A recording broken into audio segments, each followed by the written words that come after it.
Let's start at the top here. Vitamin B12 and omega-3s. We talked about that. Fortunately, I didn't get to talk about all this juicy stuff about DHA.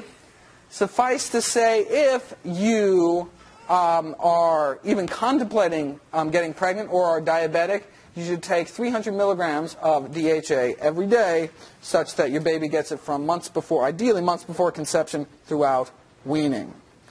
And there are vegan sources in veggie caps available. It may actually be reasonable for all non-fish eaters to take DHA. It is an unanswered research question at this point.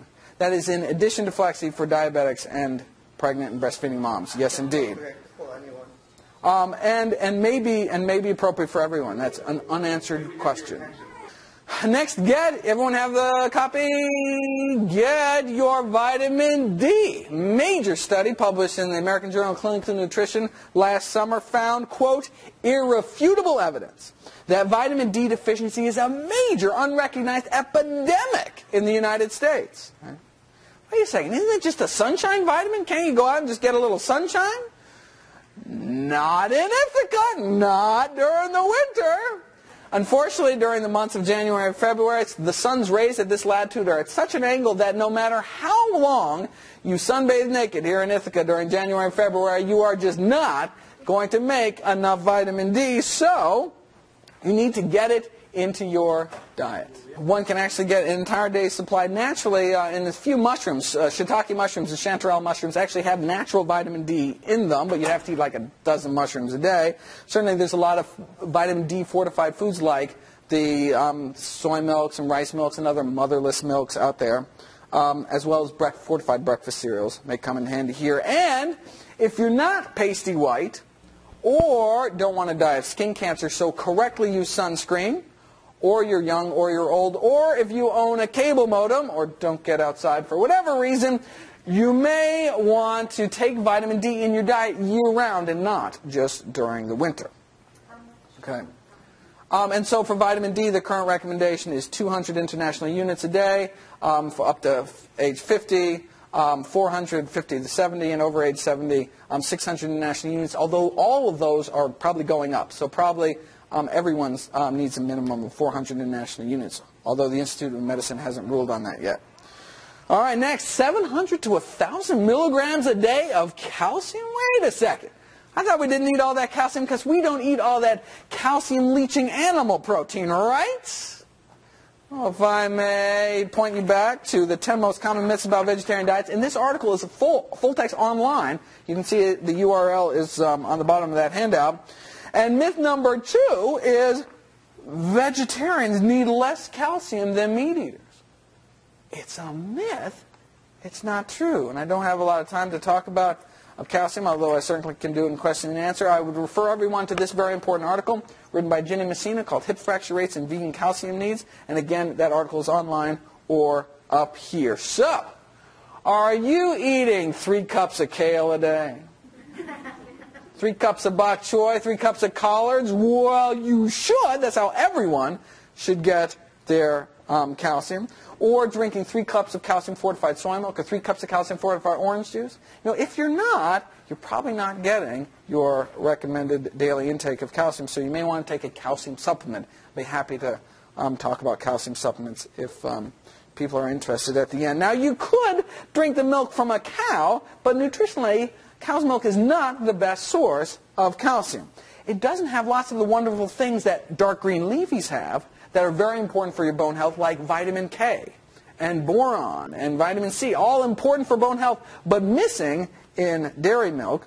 And dark leafy greens don't have a lot of things that you don't want, like the saturated fat and cholesterol and antibiotics and hormones and pus and all those other things that we don't want in milk, and retinol, vitamin A palmitate, this animal-derived vitamin A that's added to the low-fat milk supply and is thought to critically weaken people's bones. That's why in the Harvard Nurses study, which looked at over 68,000 women, found that those that drank the most milk had the most fractures. And the reason they think is because the low-fat milk, they were all health conscious, so drinking low-fat milk, right, because they didn't want to die of heart disease, drinking low-fat milk, and low-fat milk has this vitamin A palmitate or retinol added to it, and is thought to interfere with bone metabolism. And that's why we think these Seventh-day Adventist vegetarians out in California were breaking their hips so often, because they were all health conscious and drinking lots of low-fat milk, and that was weakening their bones. We won't know that until it's actually published, but that's the leading hypothesis at the moment. Iodine. Alarming rates of iodine deficiency have been found among British vegans because they don't iodize salt over there. Now, the British milk drinkers were protected because they used iodine-containing disinfectants to disinfect the milk processing tanks and kind of leaches into the milk. It's kind of gross. But low iodine intake can lead to hypothyroidism, which can lead to high cholesterol and high homocysteine. So, if you don't use iodized salt or eat sea vegetables, right, or drink milk, you need to get iodine from somewhere. And so you may want to take a supplement or eat some sea vegetables. You know, if you're one of those that uses natural sea salt, don't. If you use table salt, which is not a good idea for your health, but if you use table salt, you should use iodized table salt. It's a convenient way to get your iodine. And the best article I've seen to date on this is this written by Stephen Walsh in the Vegan Society. And so, again, this iodine article is available online and up here as well. Iron. Given the new RDAs in the United States, it would seem the only way a vegetarian woman could get enough iron is to eat rusty nails every day.